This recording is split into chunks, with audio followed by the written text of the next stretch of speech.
Sebelum kalian lanjuti video ini, jangan lupa untuk tekan like, komen, dan subscribe, dan hidupin notifikasi kalian supaya kalian gak ketinggalan video-video terupdate dari Mario XXXP.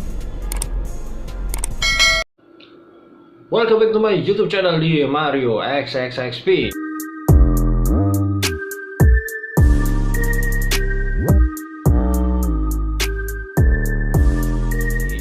Semoga kalian sehat selalu dan diberikan perlindungan dan terhindar dari virus-virus corona yang sedang mewabah ini, dan stay home dan pokoknya jaga kesehatan baik mungkin lah ya. Nah, di kesempatan kali ini cuy, aku kemarin sempat tertarik dengan adanya Sabdo Palon cuy. Nah, bagi kalian yang orang Jawa pasti tahu dong Sabdo Palon itu apa. Nah, yang belum tahu cuy, Sabdo Palon ini dikenal sebagai penasehat spiritual di tanah Jawa, dan ia dikenal sebagai pembimbing Jawa sejati dengan banyak wadah dan raga yang berbeda di setiap generasi. Nah, tokoh lain yang kerap dikaitkan dengan Sabdo Palon adalah Naya Genggong. Keduanya adalah penuntun gaib yang mewujud. Jadi ibaratnya itu seperti kayak reinkarnasi gitulah ya. Dan aku pun juga sempat dengar juga dari mbah aku. Jadi sempat waktu itu diceritain kayak gitu, Sabdo Palon itu apa ya gitulah. Jadi itu buat kalau orang Jawa nek gak ngerti Sabdo Palon kira orang wong Jawa gitu loh. Nah, kali ini aku akan mengupas habis tentang syarat-syarat tentang Sabdo Palon itu cuy, dan syair-syairnya yang mungkin itu disebut ramalan yang mungkin menagih janjinya di tahun 2020 ini, atau entah itu apa, itu juga menjadi apa ya, konspirasi atau mungkin menjadi sebuah misteri yang kontroversial bagi budaya Jawa lah tentunya, yang tahu tentang sejarah Sabdo Palon ini. Nah, Sabdo Palon atau Naya Genggong pada hakikatnya merupakan orakel atau ucapan sabdo seseorang, dan saat ini dinisbatkan kepada Sri Sultan Brawijaya kelima cuy, atau pangeran siapa ini? Brekertabumi, yang merupakan raja terakhir Kesultanan Majapahit dan sekaligus pendiri Kesultanan Demak Bintoro. Nah, serat Sabdo Palon ini merupakan sebuah pupuh atau kumpulan kidung tembang. Ia dikidungkan dengan pupuh sinom, yakni sejenis irama kidung yang ditujukan untuk menasehati kaum muda seperti kita ini cuy, dan untuk menasehati generasi-generasi berikutnya. Ibaratnya seperti itu ya. Ini tuh sebuah kayak wejangan, ibaratnya seperti itulah Sabdo Palon itu ya. Dan orang yang sedang dimabuk kejayaan dunia. Wow. Jenis kidung Majapahit Sinom diciptakan oleh Sunan Giri. Nah cuy, langsung aja ya kita bahas tentang serat Sabdo Palon Naya Genggong yang sangat misterius banget, dan kita bedah apa percakapan beliau dengan sang raja dan menjadi ramalan-ramalan sampai saat sekarang ini aja. Langsung aja ya. Dan yang pertama ini ada percakapan yang menyatakan, ingatlah kepada kisah lama yang ditulis di dalam buku Babat tentang negara Majapahit. Waktu itu sang Prabu Brawijaya mengadakan pertemuan dengan Sunan Kalijaga didampingi dengan punakawan yang bernama Sabdo Palon Naya Genggong. Itu yang pertama cuy. Dan yang kedua, Prabu Brawijaya berkata lemah lembutlah kepada punakawannya, Sabdo Palon, sekarang saya sudah menjadi Islam, bagaimanakah kamu? Lebih baik ikut Islam sekali, sebuah agama suci dan baik. Dan itulah percakapan antara kedua orang ini ya. Dan langsung yang percakapan yang ketiga, yaitu Sabdo Palon menjawab kasar, hamba tidak masuk Islam sang Prabu, sebab saya ini raja serta pembesar Dayang se-Jawa Tengah. Saya ini yang membantu anak cucu serta para raja di tanah Jawa. Sudah digariskan kita untuk berpisah. Dan itulah jawaban dari Sabdo Palon cuy. Dan yang keempat cuy, berpisah dengan sang Prabu kembali ke asal mulanya Namun Sang Prabu, kami mohon dicatat, kelak setelah 500 tahun dari sekarang saya akan mengganti agama Buddha lagi. Saya sebar ke seluruh tanah Jawa. Dan itulah percakapan yang keempat cuy. Dan itu seperti kayak itu ya, perjanjian antara Sabdo Palon dengan raja tersebut ya. Dan yang kelima,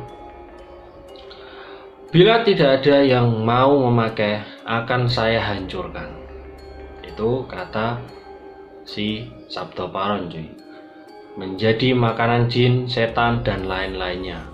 Belum legalah hati saya bila belum saya hancur leburkan.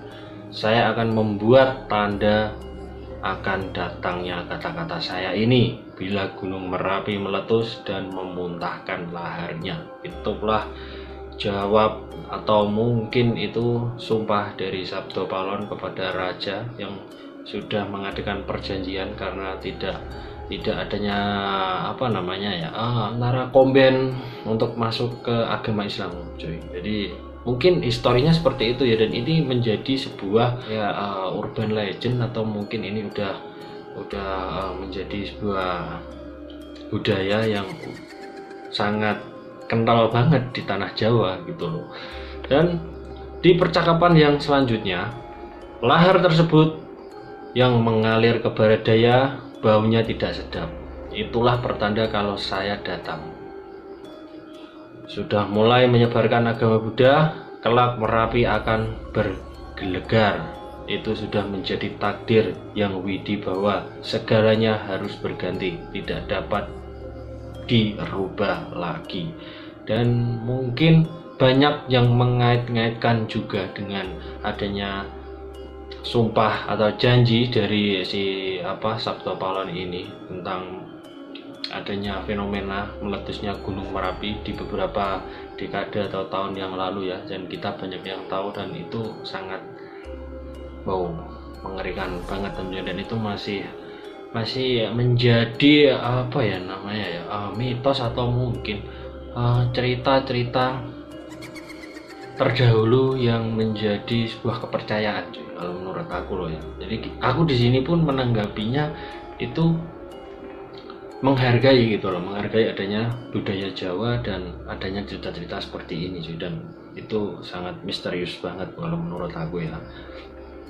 Yang ketujuh cuy, kelak waktunya paling sengsara di tanah Jawa ini pada tahun Lawan Sabto Ngesti Aji 1878 atau 1877. Umpama seseorang menyeberang sungai sudah datang di tengah-tengah, tiba-tiba sungainya banjir besar dan di dalamnya menghanyutkan manusia sehingga banyak yang meninggal dunia. Jadi ini juga banyak yang mengaitkan seperti tragedi dulu jebolnya tanggul di salah satu tempat wisata di Jawa Barat itu, dan banyak tragedi atau bencana-bencana yang mengaitkan ramalan dari Sabdo Palon ini menjadi kenyataan. Jadi gimana ya, kita harus lebih positif thinking lagi ya, jangan jangan terlalu 100% dengan adanya seperti ini. Jadi ini anggap aja ini sebuah peringatan supaya kita lebih baik cuy. Intinya seperti itu, dan kita tetap harus bertakwa lah pada Allah Subhanahu wa taala. Bagi yang muslim, bagi yang mungkin beragama lain, kita harus bertakwa pada Tuhan kita lah, intinya seperti itu ya. Dan selanjutnya di kisah yang percakapan yang nomor 8 ini, bahaya yang mendatang tersebar seluruh tanah Jawa. Itu sudah kehendak Tuhan, tidak mungkin dipungkiri lagi. Sebab dunia ini ada di tangannya. Hal tersebut sebagai bukti bahwa sebenarnya dunia ini ada yang membuatnya. Dan itulah perjanjian yang nomor 8. Dan langsung yang nomor 9, bermacam-macam bahaya yang membuat tanah Jawa rusak. Orang yang bekerja hasilnya tidak mencukupi, para priayi banyak yang susah hatinya.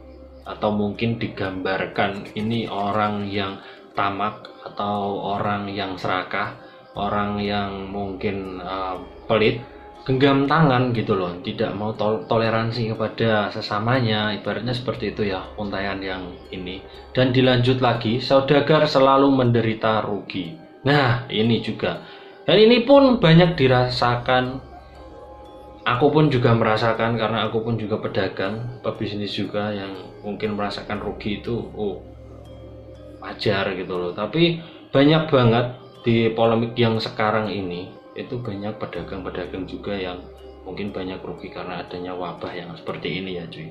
Dan selanjutnya orang bekerja hasilnya tidak seberapa, dan ini pun juga terbukti juga cuy.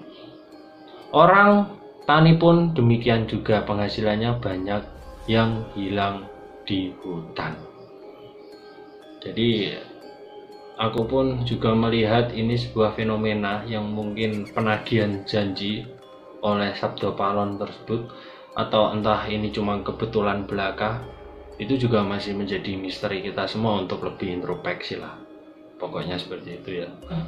Untaian atau serat yang ke-10, bumi sudah banyak berkurang hasilnya, banyak hama yang menyerang, kayu pun banyak yang hilang dicuri, timbullah kerusakan hebat sebab-sebab berebutan. Benar-benar rusak moral manusia. Bila hujan gerimis banyak maling, tetapi bila siang hari banyak begal. Dan ini pun banyak terjadi di penghujung tahun ini, atau mungkin yang udah berkelanjutan di era milenium sampai sekarang. Itu banyak hal-hal yang mungkin musibah atau kejahatan-kejahatan yang mungkin ekstrim banget dan meningkat drastis gitu loh. Dan banyak juga orang-orang yang menyimpulkan dengan adanya perjanjian dari Sabdo Palon ini benar adanya cuy. Dan lanjut lagi ya, yang ke-11, yaitu manusia bingung dengan sendirinya sebab perebutan mencari makan. Mereka tidak mengingat aturan negara sebab tidak tahan menahan keroncongan perut. Hal tersebut masih berjalan disusul datangnya musibah pagebluk. Kalau nggak tahu pagebluk itu wabah cuy, wabah penyakit yang mendunia. Itulah pagebluk cuy. Dan yang luar biasa lagi, penyakit tersebar merata di tanah Jawa. Bagaikan pagi sakit, sorenya telah meninggal dunia. Wow. Dan itu secara kita tidak sadari juga, kalau kita mencermati wejangan dari, kalau aku nyebutnya bukan ramalan ya cuy kalau ini ya cuy, tapi lebih ke peringatan atau wejangan dari leluhur cuy, supaya kita lebih baik untuk kedepannya. Kalau kita lebih bijak sih kita menyikapinya seperti itu ya cuy. Jadi kita lebih lebih bijak aja lah menanggapi peringatan yang seperti ini. Jangan kita terus down, terus kita ketakutan dan lain sebagainya. Kita harus tetap semangat, keep fighting lah intinya lah. Dan mungkin dari pertanda atau peringatan yang diberikan dari Sabdo Palon ini, dari mungkin era kerajaan yang mungkin sekarang baru melanda di tanah Jawa khususnya dan di Indonesia, dan mungkin bahkan seluruh dunia, pagebluk ini. Dan ini pun banyak sekali ya, aku sampai di grup WA pun, di Facebook pun, ada yang nanya, aku keluar ketemu temen, ada yang telepon ngomongin kayak gini soal pagebluk dan sebagainya. Itu sampai mereka menyangkut pautkan dengan adanya perjanjian dari Sabdo Palon ini yang menagih janji cuy.